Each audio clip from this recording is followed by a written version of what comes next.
অনেক হয়েছে, আমি আর বাঁচতে চাই না। দাঁড়াও, তুমি মরতে চাচ্ছ কেন? কারণ আমি অনেক কালো। এই জাদুর পানি দিয়ে মুখ ধুয়ে নাও, তুমি ফর্সা হয়ে যাবে। কি কি বলছো এসব? আব্বে সত্যি বলছি, জলদি দাও। এখন তুমি এই পানির কামাল দেখো। মনে হচ্ছে আমি ফর্সা হয়ে গেছি। আয়না দেখাও, ধরো এটা। এই দেখো। আব্বে আমি তো এই পানি দিয়ে একটুও ফর্সা হয়নি, এখনো আগের মতোই আছি। চিন্তা করো না, আমি তোমাকে ফর্সা করেই ছাড়বো।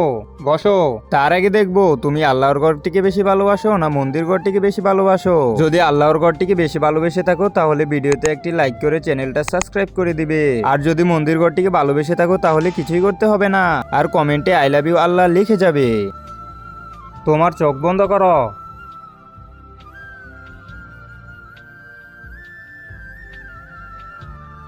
এখন তোমার চোখ খোলো। এখন জলদি করে আয়না দেখাও। এই দেখ ভাই, আমার কামাল।